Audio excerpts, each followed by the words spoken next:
5월 달 그러면 계절의 여왕이라고 그랬잖아요.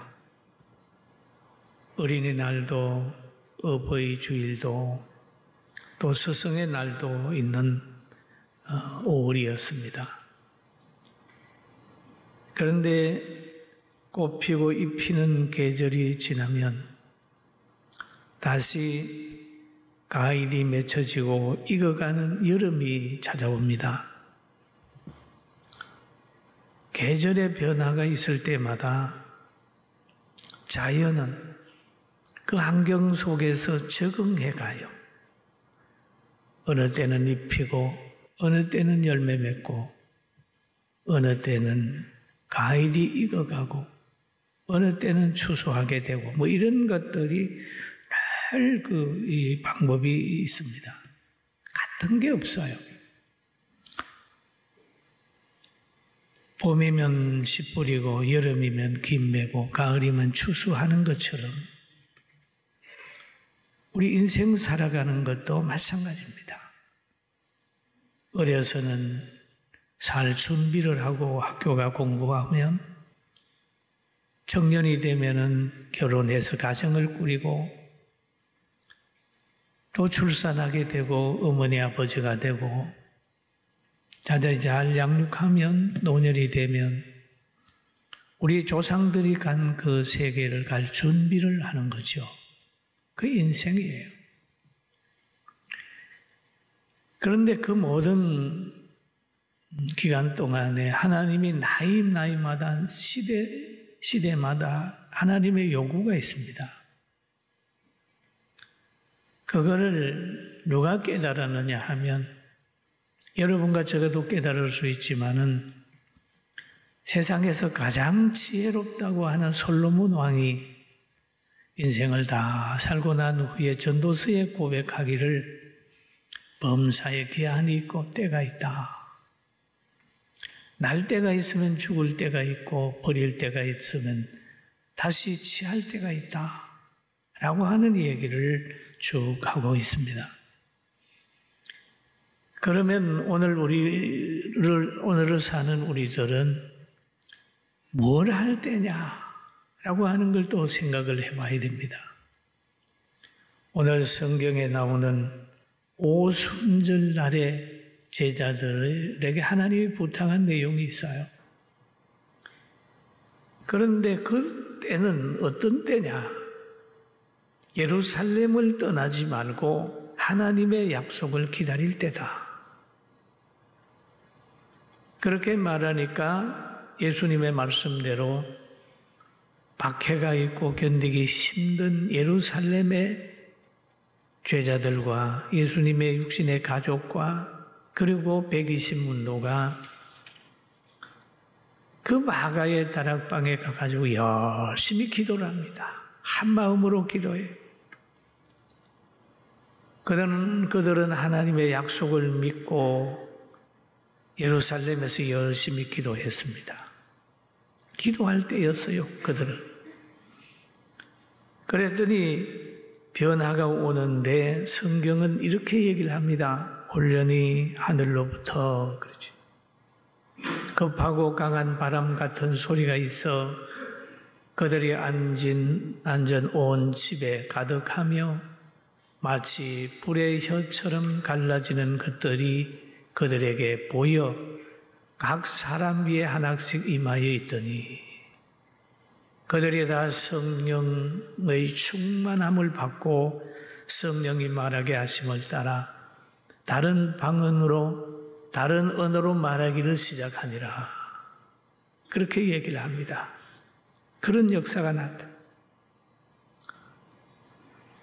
여기에 보면 하늘로부터 급하고 강한 바람 같은 소리가 있어. 그럼 이 마가의 다락방에 임한 하늘로부터 강한 바람 같은 소리는 우리가 보는 세상의 하늘이 아니라 그들 영적 소개에 그들의 내면의 속에 강한 변화를 체험하게 되는 거죠. 내면의 세계 체험입니다. 얼마 전에 중국 베이징에서 막 어둠이 오고 폭우가 오고 우박이 쏟아지고 자연의 변화가 있다고 그랬죠. 그래서 많은 사람들이 이게 무슨 징조냐라고 하는 그런 말을 했다고 합니다. 그러면 여기에 하늘로부터 혼련이 나타나는 현상은 그 바깥에서 나타나는 역사가 아니라 마가의 다락방에서 나타나는 그 영적인 세계, 거기에 변화가 일어나는 거죠. 다락방에 임한 영적인 큰 변화가 나타나는데 성령의 임재가 청각으로 바람 같은 소리로 들려지고 시각으로 불같이 불의 혀같이 갈라지는 것들이 거기에 모인 모든 사람들에게 보여졌다 그럽니다. 그래서 여기에서 또 말하기를 그들이 다 성령의 충만함을 받고 그랬습니다. 충만함을 받는다는 건 지배받는 상태를 얘기하면 충만하다. 성령의 말하게 하심을 따라 다른 언어로 말하기를 시작하니라. 그러니까 성령이 그들의 감성만 지배한 게 아니라 그들의 언어까지 지배를 하는 거예요. 원래 감성이 지배받으면 언어가 지배받습니다. 여러분 화나면 좋은 말을 합니까? 욕하잖아요. 분노하면 분노된 말을 하잖아요. 성령을 받으니까 그들의 언어까지 하나님의 통치를 받게 되는 겁니다. 지성과 감성이 변화를 체험하게 되고 언어 역시도 하나님이 주장을 하게 되어 있었습니다. 그러니까 갈릴리 사람들이 쓰는 언어가 아니라 거기에 천하 각국에서 베들레헴을 예루살렘을 찾아온 그들의 언어로 들을 수 있도록 갈릴리 사람들이 얘기를 하는 거예요.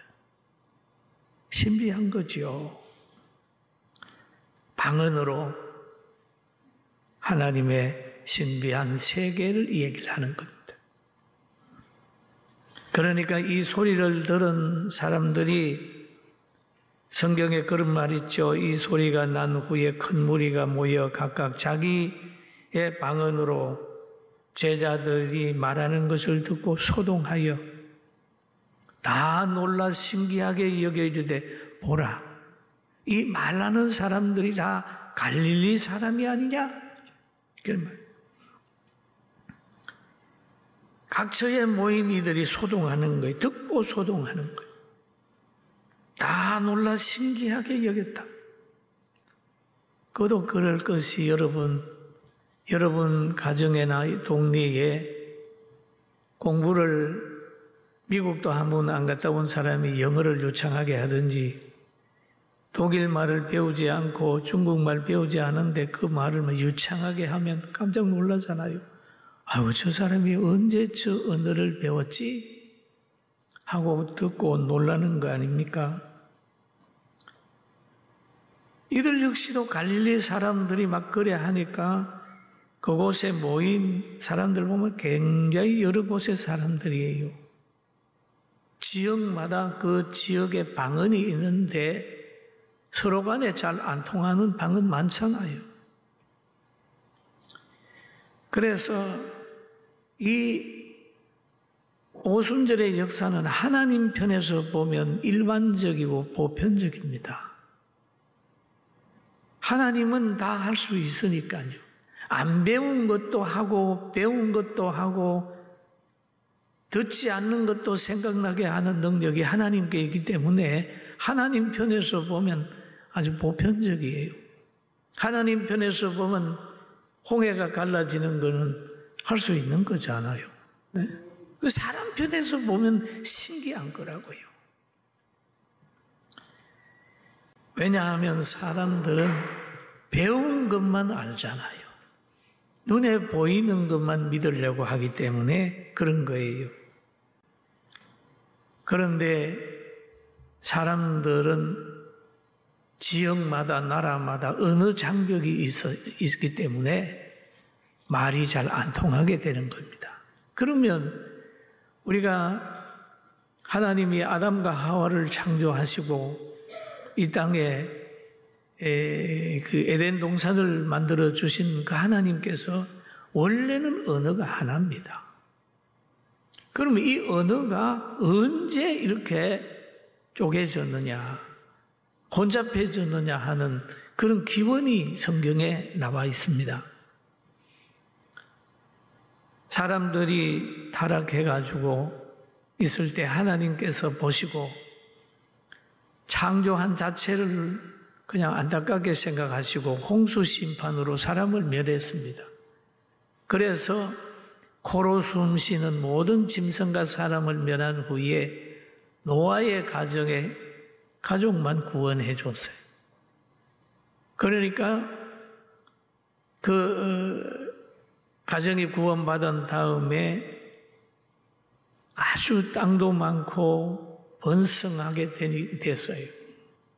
그 언어가 하나예요. 언어가 하나니까 그들은 이 언어가 하나가 된 걸 가지고 뭐 하려냐 하면 자기들의 세상을 만들려고 하는 욕구가 있는 거예요. 사람이 절대 권력을 가지든지 힘을 가지든지 뭔 걸 가지면 자기 교만해져 가지고 뭔가 하려고 하는 욕구가 있기 때문에 하나님을 대적하는 행위를 하게 되는 겁니다. 그래서 홍수 후에 언어가 하나인 그들이 서로 이런 말을 하고 있습니다. 창세기 11장에 보면 들은 말이 11장 3절에 이렇게 기록하고 있습니다. 서로 말을 하되 자 벽돌을 만들어 견고히 굳자하고 이에 벽돌을 돌을 대신하여 역청으로 진흙을 대신하여 또 말하되 성읍과 탑을 건설하여 그 탑 꼭대기를 하늘에 닿게 하여 우리 이름을 내고 온 지면에 흩어짐을 면하자. 그렇게 얘기를 하는 거죠. 그냥 이 탑을 쌓자. 탑을 쌓자. 그 쌓는 목적이 우리 이름을 나타내고 하나님이 없는 거예요. 하늘에까지 닿게 하고 우리 이름을 나타내고 흩어짐을 면하자. 이 바벨탑이잖아요. 그럴 때 하나님이 창세기 11장 7절에 보면 이런 말씀을 자 우리가 내려가서 거기에서 그들의 언어를 혼잡하게 하여 그들이 서로 알아듣지 못하게 하자 하시고 그 언어를 혼잡하게 된 거죠. 이때 언어가 혼잡하게 된 겁니다. 그런데 이 언어가 혼잡하게 되는데 이 혼잡한 언어가 오순절 마가의 다락방에서 제자들이 성령을 받음으로 해가지고 혼잡한 언어 세계를 극복을 하고 그들에게 진리를 증거했다는 내용이 오늘 기록이 되어 있어요. 할렐루야. 하나님의 나라 가면 언어가 하나. 언어뿐만 아니라 교만한 사람에게는 말 안 통하는 사람이 많이 생기게 되어 있습니다. 뭐 갈등한다잖아요. 마음이 하나 안 된다고 하는 말은 거기에는 목적이 다르기 때문에 마음이 하나가 안 되는 겁니다. 그리고 하나님이 용납하지 않는 게 있어요. 우리가 하나님이 아주 걸작으로 만든 것이 있죠. 아담과 하와가 하나님의 형상으로 만들어졌습니다. 그래서 하나님이 그를 에덴 동산에 살게 했어요. 아주 좋은 곳에 살게 했어요. 이런 거기에 사는 데는 전심으로 살아야 됩니다. 하나님의 마음으로 살아야 됩니다. 하나님의 지식으로 살아야 됩니다. 하나님의 통치 받고 살아야 되는 거예요. 순종하면 살아야 되는 거예요. 그래야 하나님이 주시는 환경을 누리면서 살 수가 있는데 여기에 뱀심이 들어갔습니다. 뱀의 사상이 들어가가지고 하나님같이 되려고 하는 욕구가 생겨나 버려서 하나님이 먹지 말라고 하는 선악과를 따먹는 거예요. 여러분, 에덴 동산에서는 뱀심이 견딜 수가 없어요. 용납되지 않아요. 할렐루야. 교회에서도 마찬가지입니다. 뱀심은 용납되지 않는다. 뱀심이 뭐예요? 뱀의 마음은 용납되지 않는다. 거짓말하고 시기하고 용납하는 이런 것들은 하나님의 나라에 용납되지 않는 거다. 그래서 하나님이 아담과 하와를 쫓아내는 거예요. 그래서 또한 하나님께서는 약속을 믿고 순종하는 사람에게 성령을 준다. 예루살렘에서 성령이 그들에게 임재했다. 또 하나님은 성령을 받은 그 사람들을 통하여 복음을 전한다.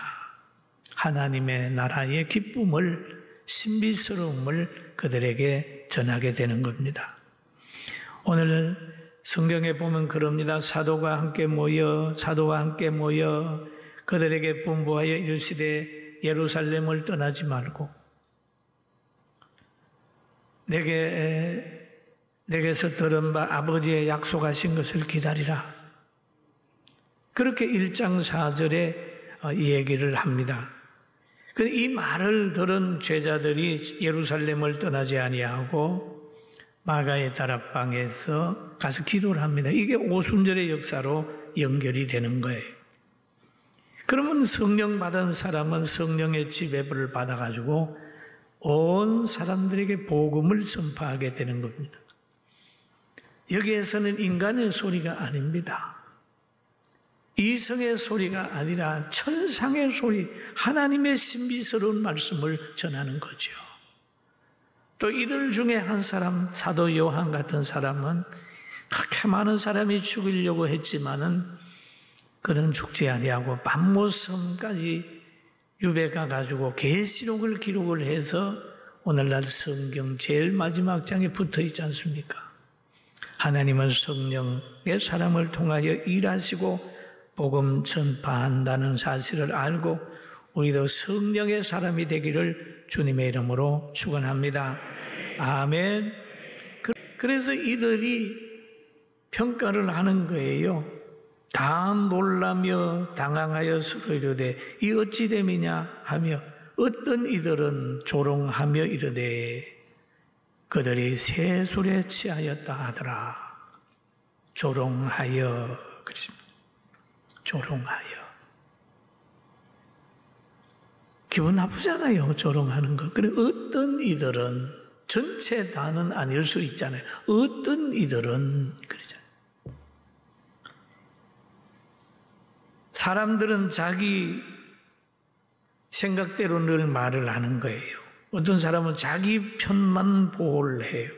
사상이 같고 이런 사람들은 보호를. 그런데 오늘 하나님을 우리가 생각을 해보면 하나님이 선택한 사람이 있는데 바울 사도라고 하는 사람이 처음에는 사울이었어요. 사울인데 이 사울은 예수 믿는 사람들을 그렇게 싫어했어요. 막 스데반을 죽이는데 앞장섰던 사람이고 예수 믿는 사람들을 잡아 죽이려고 또 예루살렘에 끌고 오려고 결박시키는 건세를 가지고 저 다메섹에 가다가 예수 만났어요. 예수님 만난 후에 성령을 받게 되니까 그만 그의 삶이 완전히 바꿔졌습니다. 그래가지고 그가 성령의 인도함을 받아서 복음을 전하게 됐어요. 그랬더니 이 사람을 사도행전 26장에 보니까 이런 말이 있어요. 베소도라고 하는 사람이 있습니다. 아주 대단한 사람이죠. 크게 소리 질러 이르되 바울아 너가 미쳤도다. 자기 이성으로 생각이 안 되는 거 미쳤다도다. 여러분 예수 믿고 혹시 미쳤다 소리 들어보셨습니까? 들어봤다면 감사하고 할렐루야 하길 주의 이름으로 축원합니다.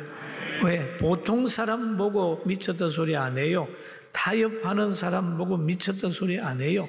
그냥 진리 가운데 쫙 가는 사람들 보고 미쳤다고 그랬는데 결국 미쳤다고 하는 그 사람은 나중에 와서 무릎을 꿇게 되는 걸 많이 경험하게 되는 거예요. 그리고 바울 사도도 그렇고 예수님이 역사를 하게 되니까 하나님의 역사로, 사랑의 역사로 귀신을 쫓아내는데 많은 사람들이 예수님을 바알세불을 힘입어서 귀신을 쫓아낸다고 하고 예수님을 막 조롱하고 그랬습니다.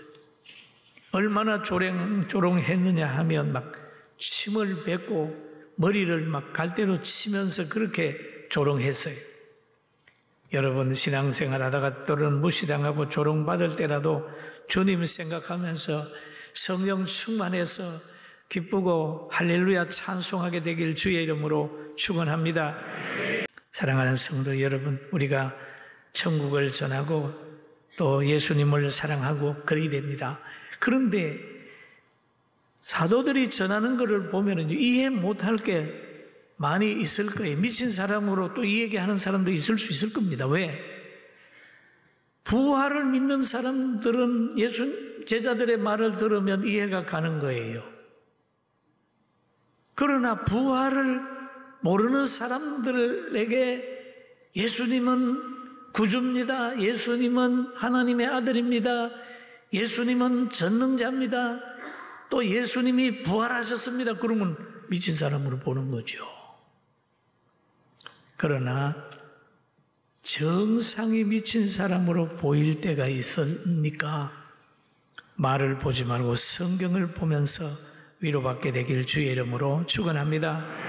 아멘. 그래 예수 여기에 성령 받은 사람은 아주 정상이었어요. 아주 정상이었어요.